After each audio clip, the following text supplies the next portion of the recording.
Hello to the 17 people who engage with my content on Instagram and have made their way to YouTube as well. Surprised to see me make a video with me in it? Or at least with my voice in it? Believe me, I am too. I don't know where the confidence is coming from or how long it's gonna last, but hey, the make and post one long form video goal for 2023 is definitely ticked off. Today, we are diving into the wild world of my music taste, which will make you go, yeah, basic, and uncovering the gems hidden in my YouTube rap. Now, I know what you're thinking, but YouTube already does that at the end of the year. Well, hang tight, because my YouTube rap had some surprises and not the good kind that needed a Sherlock level of investigation. So why did I decide to DIY my YouTube rap? Well, YouTube thought my top song of the year was this, a tune I've never heard before.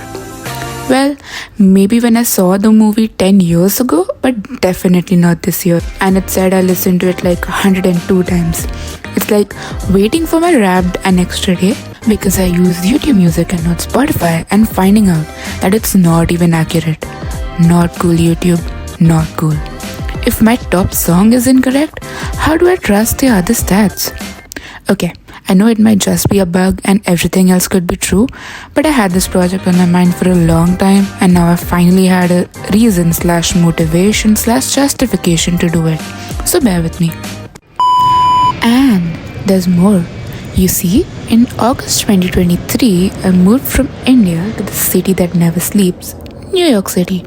And when you move countries, you need to change your location for apps to work correctly. So I had 2 YouTube accounts, one that I used back home and one I switched to after moving here. To get an accurate music rap, I needed both my account stats to be merged. And so I took charge of it and added this project to the top of my priority list. And finally, after a month, I got on with it and here it is. Now, if you're a gotta get to the destination by the fastest route person and want to just see my actual listening stats, you can go ahead and skip to this timestamp. And if you're the journey is where all the fun lies person and want to actually join me in going from raw data to final results, keep your hands off the keyboard or screen and just watch. Let's begin. Let's talk about the nitty-gritty, the data quest. And on the first leg of the journey, the first stop was problem identification. YouTube gave me a musical identity crisis and I was on a mission to solve it. But getting the actual watch history was not so easy. It's like digging for gold, but in the digital realm. After spending a lot of time on YouTube Music app trying to find a way to get my history, I finally did a quick Google search and realized I needed to actually extract it using Google Takeout. But we got the raw data from both my accounts and were ready for the next leg. Pre-processing, aka the ballet of data science. Weeding out the outliers, dealing with those missing beats, and getting the data ready for the grand performance. Honestly, I had expected the data to be in the CSV format and ready for analysis, but I got it in the HTML format. I mean, there was an option for getting it in JSON format, but I realized that only after I was done with the pre-processing. But no regrets, because this gave me a chance to learn how to use the beautiful Soup library to extract data from web pages. Spent many hours learning this and implementing on my raw HTML files, resolving those minor errors and finally combining the data from both accounts into one CSV file. I now had the data in a format fit for analysis, but was it the most efficient way to extract insights from one large table? Definitely not. The thumb rule for data modeling is normalization. This was a 5-mark answer in undergrad and I will never forget.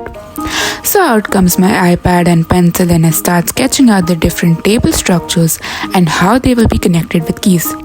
But wait, there's still a few problems. You see, what I got from Google Takeout was stats for both the videos I had watched on YouTube and the songs I had listened to on YouTube Music. So I separated them based on their source and decided to make a YouTube video rap as well. I also did not have the duration of each of the videos I had watched or songs I had listened to. So that meant I either will not be able to include the total minutes I listened to start on my Wrapped, or I will have to figure out a way to get the video duration. I obviously went with the second option because I got to learn how to use the YouTube Data API. With a little help from my dear friends ChatGPT and Stack Overflow, I figured out how to get my API key from Google Cloud Platform and use it to extract video durations, pass those duration strings, and finally get the times in minutes. While taking a look at the durations I had extracted, I realized I definitely did not watch entire live videos which were 8 to 10 hours long, nor did I listen to those rain sounds on loop for 6 hours. So I weeded out the rows for which the duration was more than 5 hours.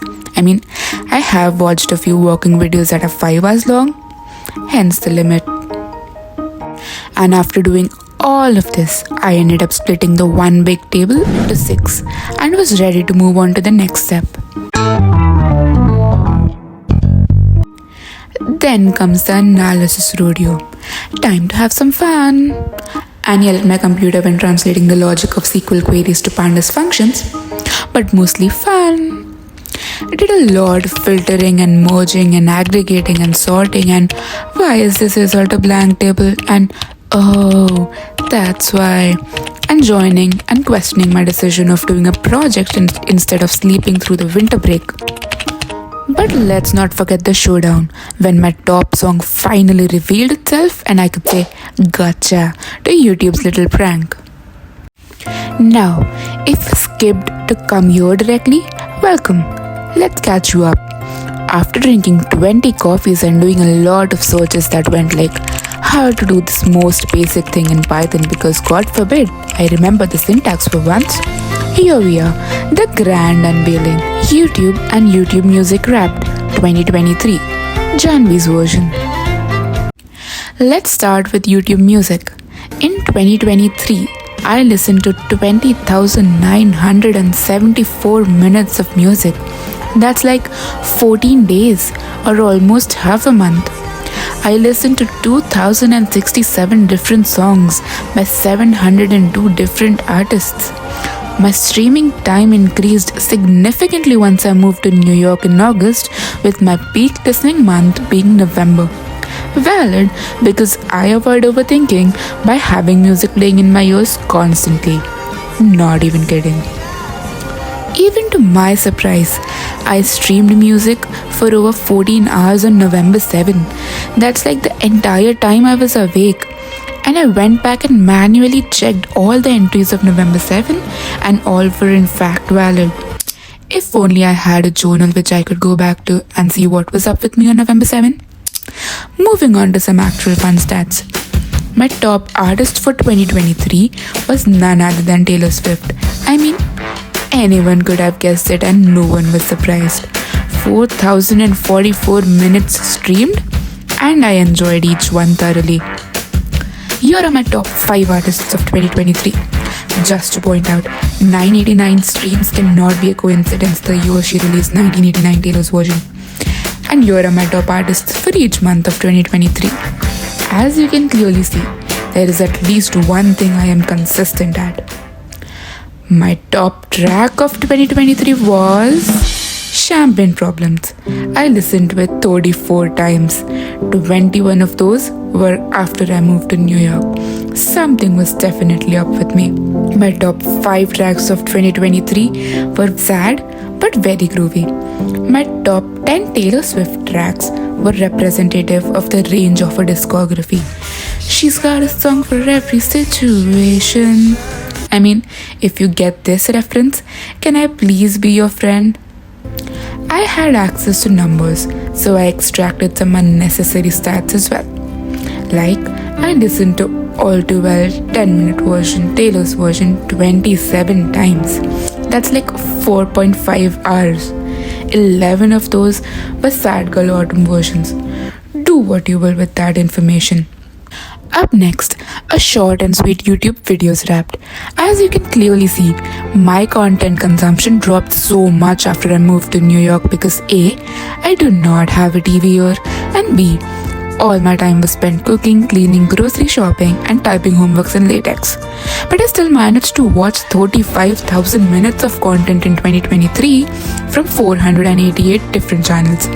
And my top channel, you ask? Well, you see, I had to memorize all the streets and neighborhoods of New York City even before I got an admit from Columbia, and especially after I had finalized Columbia. How did I do that? I watched 55 videos of Action Kid walking and talking on the streets of New York City. Good for me, as I needed minimal assistance from Google Maps to explore the city once I got here. And last but not the least, my top 5 channels of 2023 were 3 out of these 5 are YouTubers based in New York. Says a lot about me, doesn't it? So, there you have it, my DIY YouTube wrapped adventure. A little detective work, a dash of chai, a shot of coffee, and a whole lot of data magic. If you want to refer to the code, the GitHub link is under this video. Feels like I have been talking forever. Now, I know this was not the most complex project ever made. It wasn't even that difficult. But hey, I learned like 7 new things while doing this. I brushed up on my SQL and Pandas knowledge. I learned how to use the YouTube Data API, brushed up on my UI design and Figma skills, learned how to edit a long form video, backup career, and doing a voiceover. And now, I have a fun project I did all on my own to talk about in academic and professional settings. If you're still here, thanks for joining me on this musical roller coaster. If you enjoyed the ride, go ahead and hit that like button.